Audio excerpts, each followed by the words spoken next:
Hi guys, andyan na yung kinaiya. Ito yung update ngayon sa client natin, si Sir Louie, yung nag-avail po ng house and lot package na nandito sa highway. So papakita natin sa inyo kung ano na yung progress. So meron pa actually siya na katabi available, 200 square meter. This one is located here at Barangay Panungyan 1, Mendez, Cavite, 5 minutes from Tagaytay. Diretso yung highway na yan. Kung wala kang service, sakay ka ng Bukyo. Kung galing ka ng Manila, sakay ka PITX, Tagaytay, Mendez, baba ka sa McDo, sakay ka ng Bukyo, sabihin mo dito sa Barangay Panungyan 1. Tapos nandito yung property. So ngayon, napuntahan nyo to mga 1 month ago, napakasukal nito. Ngayon, binutas na natin.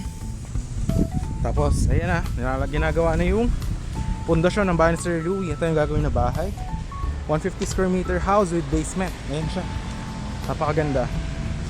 So dito, from this mohon, bubutasin yan, magiging concrete road here hanggang dyan, 5 meters road. Ito, okay. So yan, bubutasin siya and then diretso po doon. Yan yung may mga poste doon, yun yung ginagawa natin ngayon na house, no? Pundasyon para kay Sir Louie. Meron dito isa pang available, ito sold na to. Gagawin natin house and lot. Yan yung mga materyales, makikita nyo. Tsaka tayo mga hollow blocks. So kung nakakita nyo to 1 month ago, guys, grabe to. As in, hindi ka makadaan dito. Ngayon, nilinis na natin siya. Tapos, ngayon, ginamit natin iba. Ginawa mo ng uling, sayang din kasi yung mga kahoy. Tapos yung muhon, available tayo dito, 200 square meter. House and lot package. Ang plano namin gawin is this one, A-frame house. Ayan. Or this one. Ayan. Or meron pa, kung anong gusto nyong house, pwede tayo gawin. Pero itong plano namin, for only 4.5 million package. Ayan siya. Down million is for only 2 million. Tapos 4 months natin gagawin yung house. After 1 month, 500k. After second month, 500k. Third month, 500k. Fourth month, 500k turnover. Deed of sale signing. Tapos yung 500k remaining, tsaka nyo bayaran pag na-transfer natin sa inyong title. But definitely this will be the road going to the highway. Ayan. Tapos ito na yung 200 square meter. May muhon yan dyan. Kita nyo, meron yan dito sa katapatan. Wait. Ito pala. Ito. Ayan, ito yung muhon na katapat niya. Tapos yan, pahaba hanggang doon. Napakalaki ng frontage, guys. As in, laki. Tapos yan, ito kalsada to sa lahat sa tapat nyo. Wala kayong kapitbahay dito. Yung dulo niyan, end lot, isa lang kapitbahay nyo.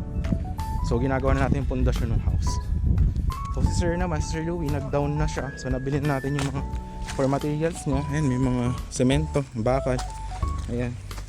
So ganun din sa kanya, mga 4 months din gagawin yung house. Ito yung muhon niya. Simula doon sa muhon doon, yan yung 200 square meter. Ito yung 5 meters concrete road. Itong muhon na to hanggang dyan, ito yung gagawin natin ng parking area ni Sir Louie. Paligudan yung kalsada.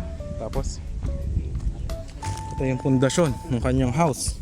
Dahil sa kanya, guys, kaya natin ginawa sa kanya with basement kasi ang slope niya medyo pa slope, maganyan. End lot with easement. So yan, ginagawa na yung footing. Ayan siya. Ngayon, kung mapapansin nyo, ito yung main house dito. Bakit ganito yung naging itsura? Makikita nyo, ito kasi sinulit natin yung maximize ng kanyang lot. O dito, magkakaroon ng basement. Tapos, yan, buhos yan. Kung makikita nyo na bakal, guys, 16mm. Kahit third floor kaya nyan, guys. Pang mga building yan. Mga ganyang pundasyon. Yan siya, makikita nyo. Bali, ano to, guys, yung kay Sir, ayan, ginagawa mo ng pundasyon, binuhusan. Tapos yun doon, yan, easement. May muhon yan dyan. Pero dahil end lot siya, meron pa siya mga pwedeng i-reclaim dyan. Mas around mga 30 or 25. Actually, mga 30 square meter yun. Tapos dito, magkakang-concrete road. Nilagyan na natin siya ng connection ng water. Ayan. So, hindi na siya mahihirapan. Okay. So, yun. Meron tayong last one slot. 200 square meter house and lot for only 4.5 million, guys. Ito kay Sir, inabot to ng with basement siya. Inabot lang for only around 4 million. Ayan siya. 150 square meter. So, yan. Ingat-ingat lang tayo, guys. Ayan siya. So yun lang ang update natin here. So pag natuyo yan, Sir Louie, tsaka naman sisimulan yun dun sa may base nya. Yun lang, guys, paunahan na lang dito. So yun lang, thanks for watching and see you in the next one. Bye bye.